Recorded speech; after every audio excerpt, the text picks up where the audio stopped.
اوس بس را پوی کوچې لغت غوړې مو نورورا زوندې بیدار کا زنګ خو نورورا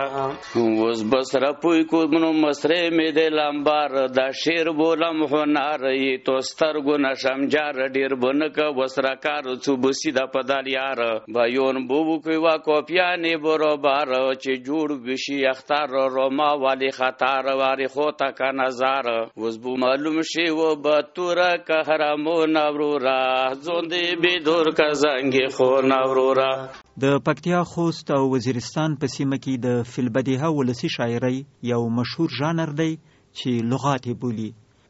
دغه ژانر چې په پیړیو یې د پکتیا او څنګلوریو سیمو د ځوانانو مجلسونه تاوده ساتلی دي مخ په هېرېدا دی او اوس د هغو تکړه ولسی شاعرانو شمیر د 2 لاسونو تر ګوتو نه زیاتېږي چې د لغاتو استادانې بللی شو. راځئ دغه ولسی ژانر شاعران واورو، د دوی لغاتونه واورو او د دوی مجلسونو ته ورشو. غرنۍ سندرې، شاعرۍ او لغات د پکتیا او خوست ولایتونو د موسیقۍ او شاعرۍ ځینې خاص ډولونه دي چې تر اوسه سوچه او په سلګونو کلونو پخواني حالت پاتې دي او د ښادۍ مجلسونه پرې تاوده دي. له دغو ډولونو یې فیلبدیها شعر جنګي چې لغات یې بولي ډېر مینوال لري. د دغو سیمو اوسیدونکي د واده تر ډوډۍ لغاتو ته ډېر خوشحالیږي. په اریوب ځاځیو کې د حسن خیلو کلي شاعران په لغاتو کې ډېر مشهور دي چې زیاتره یې لیک لوست نه لري خو خبرې په ټول پوره کوي. له دغو شاعرانو یو هم زنګي خان پریشان دی د لغاتو په اړه معلومات راکوي. دا لغات څو کالو خبره نه دی، د 100 کالو خبره نه دی، د 200 کالو خبره نه دی، اته چې 500 کالو خبره هم نه دی. دغه نه وړاندې زمانونو وردا یعنی خصوصا په پکتیا کې مندا شایب دی د مسخد کلچر بولی، دغه انانای بولی، دغه مسخد فلکلوري ادب بولی، ولسی ادب بولی. دا یعنی په پکتیا کې دی. اوس تقریبا د 10 کال دی مو په یادګری ور د انقلاب چې شروع شو په دې کې ور د موسیقي یعنی موږ ځای کې ولیدا چې باجو او رباب پکې شول. یعنی موږ مخکینی ور د لغات چې څومره شوی دي 13 شاعرانو یعنی وابه شپېلې وا او یو بډول او تقریبا د سرویخ نه پر بداسي وطنوس ته هغه ته سرګړي وې مانس کې به شاعران وته ولوړ وو رجنه یا دوا ور یا څلور شاعرانو ما مخکینه هم د لغات کې دوا تنه شاعران به وځي کې نوس هغه بدامه کوله د دوه لغات کولو ادو بوغي ګوتنی ورو درې ساره به سره واچ ور یا بدوا سره چول دا بیا کینست هغه مو ترجګیدل بیا کولو سندراب کیایو لوباب کیایو چاربیاتاب کیایو سروکای په کیایو مېپل ته چلاټ شو مېپل ته پام کوي چې سره کم سودا خریدار زیات وي یعنی موږ مغه سودا پکې خرڅو. محمدین سلیمان خیل هم د حسن خیلو کلی دی وای چې شاعران او لیکوالان ډیر دي چې شعر لیکي فکر پرې کوي خو موږ هماغه شی به شعر جوړو او د ډیر فکر کول وخت را سره نه وي. شاعران دی پلبدی خاص شاعر انا مونږ کی څوک لغات ته ای څوک مسخات جرګه وته شاعران ډیر دی لیکوال شاعران شته هغه جوړوي تکلیف کوي نور هغه سره مرګلی وي. د پلبدی خاص شاعری داس دی چې مخ سره وای هر څه دی چې توخلی غوس شاعری کوي. یو جنگ دی د شاعرانو مانس کې چې لغات و درېګنو دی پښتون په کور کې با جنگ کو درېږي ډېر خوته چلوړ شي نه دی غزل ته پریګدي نه دی چاربیات نه دی داسې کومي بغاته لنډې ته پریګدي باسه چې لغات. لزنګي خان او محمدین سره ناستوم دوی په هدل چې مرکه ور سره کوم ما ته وای کایمو په فلبدیها شعرونو شکی نو وسی ثبوت درکو. ما په خندا ورته ویل چې شاک خو نه لرم شروع کوینو بیا نو زنګي خان د لغاتو سارو تر واچولو او محمدین پس خبر کړه. بس هر برنامه خبره ونه پتند ده بس هر برنامه خبره ونه پتند ده بس کلی برنامه خبره وی خلق پکې دی و بل سره نګدي دي انسره کړي په دې هاړه مرا کې دي شپک د پلیشي دي شپک شاعر دی هم خیسته خپلای لیکوال د سیالو سره سیال وای ز پیژنم دی خوان کونو کې گوهر ورڅ ما سارو سار په دا رادیو کې ریښتشته د غزن پر ز یم ته خبر وای بایون بو وکم په دی هړه سارو سار خستی د چمپل یار وای چې دا رادیو کور کې نشي مروار ورڅم په خپل لمبار وای دغه دنیا را روان په لار دی بربود دی شته دی ولا چې بس زغزغ ډېر شاعرونه هر چا نشم قربانه خپل خپل دی روانه خدا کې خو مخو راځي زغ ډېر فکرونه کې ګرون دی لغتونه ورکې وي ډېر زیدونه که څوک خبر شي د لغات سخت زنده دی. خلکو هم د دغو شاعرانو خوږ ګوته پیژندلې د دې لپاره چې لغات د خوند اوج ته ورسیږي د دوی ترمنځ د شعر جنګۍ لپاره لونګۍ، ټوپک، سات، امیل او داسې نور شیان ږدي. څوک ایښودل شوي څیز پسې لغات کوي، څوک د مقابل شاعر په ظاهري څیرې پسې طنزونه وایي، څوک نصیحتونه پکې کوي. خو هر شاعر د لغاتو په زور هڅه کوي چې نندارچیان خوشحاله وساتي او ایښودل شوی څیز وګټي. څومره چې شاعران سره تودیږي هغومره یې اوریدونکي او لیدونکي هم په جوش راځي. د یو چا مینوال راپاڅیږي د خپلې خوښې شاعر په لونګۍ، پکول یا خولۍ کې پیسې ورټومبي، بلې پر ضد راولاړېږي، پر هغه بل پیسې شیندي. یو سوړ جنګ او خوندوره لوبه روانه وي. نورې خبرې له زنګي خان پریشان اورو. په لونګۍ لغات شوی دی، پر بدیا شاعري په شوی دی، په سات شوی دی، په توپانچا شوی، په کلرشینکوف شوی دی. هر شاعر خپل ادب ته ځان رسول غوري چې مساد یو دای شای وی چې ټول خلکو توجه ځان ته وړوي. یعنی څه نه څه هغه نور شاعرانو ته لږه ضربه پکې وي، دغه د ګټلو شای ور ځان ته خپل کړي. دا یوه لوبه دی. یعنې مینوال خو هغه د هر چا طرفدار دي، څوک به محمدین طرفدار وي هغه ته ورجنه چې د تمامې دنیا پړی محمدین ته غواړي ته ورواچوي، بیا محمدین پړ نه ووري. څوک به د زنګي خان طرفدار وي نه هغه زنګي خان پړه نه مني. دا خو د مینوالو کار دی. خو شاعران خپل منځ کې په خپل شي پر کې سره پیږي چې مساد ما دومره پولونه کړي دي ور ضرور پر بدیا شاعري دی ور نقطه ور سره کېږي خطا کېږي پاتې پکې راځي په بیا هر چا ته خپل شمار معلوم وي. یعنې ګټلو واټ شاعر معلومات ورته کوي. زنګي خان پریشان اوږدې څڼې لري او پکولې په سر وي. محمدین هم چې ګوري توره لونګۍ به یې پر سر وي. عجیمت خان چې په میدان کې ولاړ وي نو دواړه لاسونه یې په جیبونو کې نه ایستلي وي، ښی لاس اخوا دېخوا غورځوي او کله کله په ملا هم ورسره کوږ شي. په زیاتره میدانونو کې دی د خپل ورور سخیمت خان مخالف وي. د لغاتو پر وخت د شاعرانو ترمنځ کله کله ډېرې سختې او ترخې خبرې هم رامنځته کیږي. ناست نندارچیان فکر کوي چې دوی به بیا په یوه لار سره لاړ نشي، خو محمدین سلیمان خیل وایي چې خبره بل ځای دی. موږ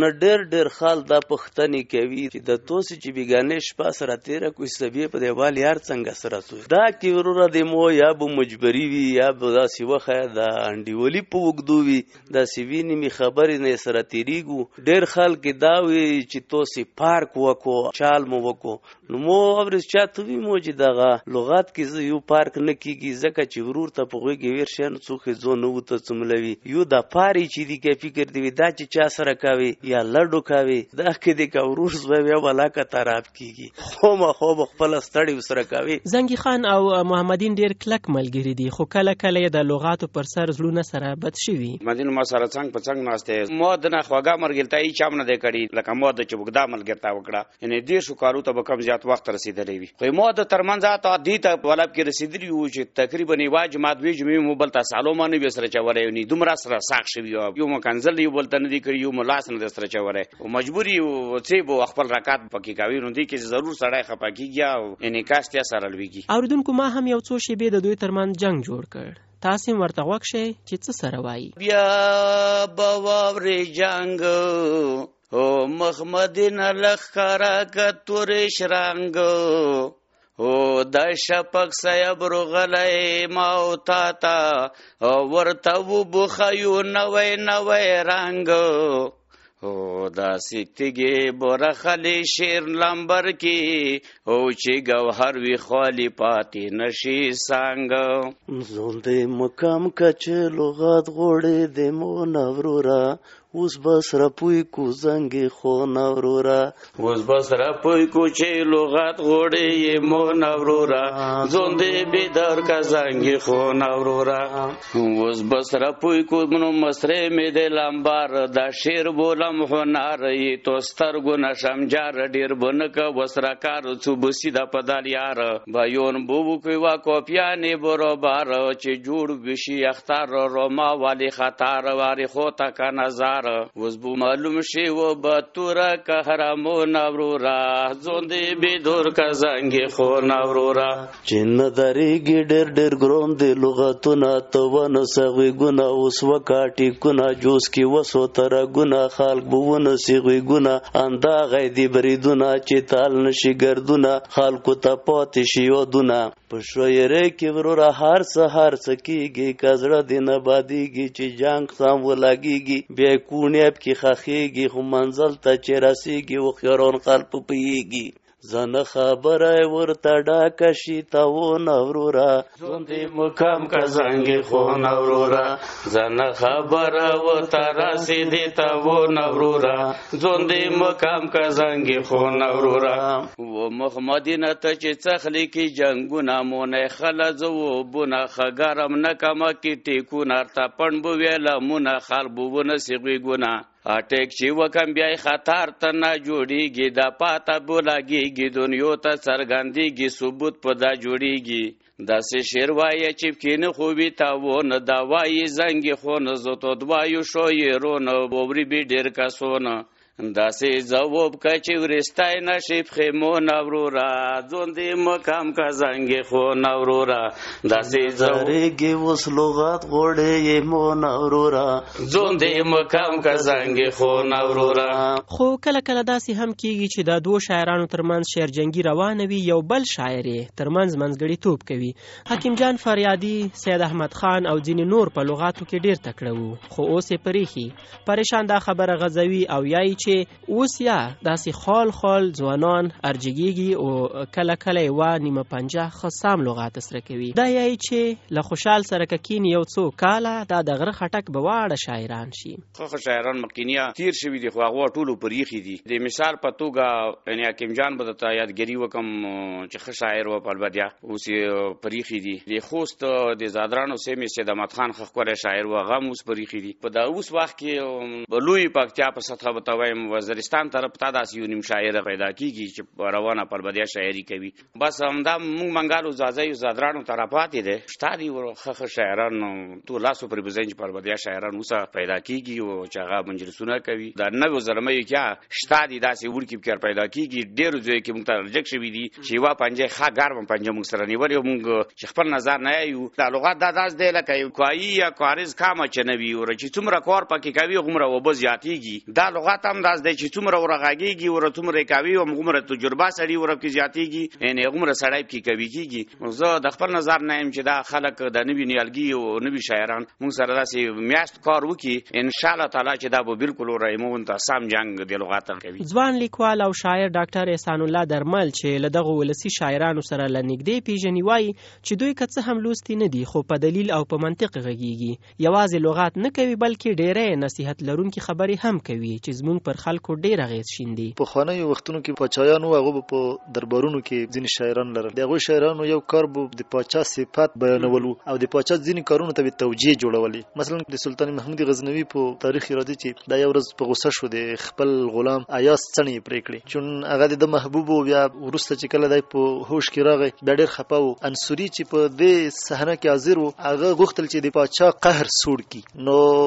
یو رباعي کې ورته وویل چې کدي محبوب زلفي پریشي دا کومه د عیب خبره نه ده ځکه چې په سرلی کې د سرو څانګې یا د سرو شاخونه پرې کیږي د خبره سلطان محمود غزنوي ته ډېر خوند ورکو د انصوري خولې د جواهر نه ډک کړه هغه د سلطان محمود غزنوي غوسې ته یو منطق جوړ کړی او هغه منطق خپل او شاعرانه خو دغه شاعران چې اوس اوریدونکو اوریدل منګور سره بلد یو د دوی په ذهن کې قالبونه قافیه وزنونه ټول په خپل جوړ دي طبيعتا صرف دوی دې ته سوچ کوي چې کوم شاعر چې دوی ته کوم خبره وکړي د هغه څه جواب وو چې کله دوی اورم مته د تصور کیږي چې د انسان په ځواک کې د انسان په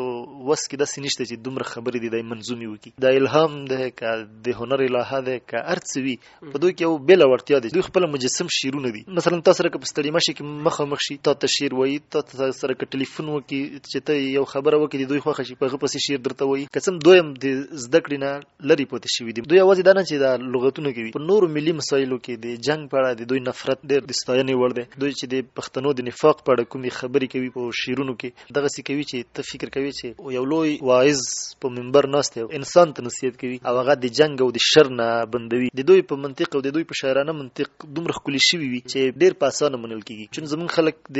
علم نه او د سواد نه لري دي، د مکتب نه لري دي، د هغوی د پوهولو یوازینۍ وسیلې دغه شاعران دي. ډاکټر درمل همداراز وایي چې په فولکلوریکو ادبیاتو کې دې ته ورته سرمایه بله نه لرو او باید د علومو اکاډمي دې برخې ته پام وکړي. زما دپاره ډېره د حیرانتیا وړ خبره دا ده چې خصوصا زمونږ څېړونکي چې په فولکلوریک ادبیاتو باندې بحثونه کوي، ولې دغومره یوه لویه هستي، ولې دغومره لویه سرمایه د دوی د نظر نه پټه پاتې ده. ډېرې ضمني اشارې ورته شوي دي علومو د اکاډمۍ په ځینې کتابونو کې، خو دغسې د دې شاعرۍ په اړه داسې دقیق بحث، ژور بحث او د دې راسپړل، د دې ګټې او د دغو شاعرانو ارزښت زمونږ په ادبیاتو کې نه دی مخشوم. زه فکر کوم چې په فولکلوریکو ادبیاتو کې دغسې یو سرمایه، دغسې یو ډول د ادبیاتو، دغسې یو رنګ د شعرونو په ټوله نړۍ کې نشته. زه هیله لرم چې زمونږ څېړونکي، زمونږ مطبوعات او هغه څوک چې د شعر او ادب د ودې سره مینه لري، هغوی په یو نه یو ډول د دوی ستونزو ته پام وکړي او د دوی هغه هنر راوسپړي او که کیدای شي د دوی سره په مالي او اقتصادي برخه کې مرسته وکړي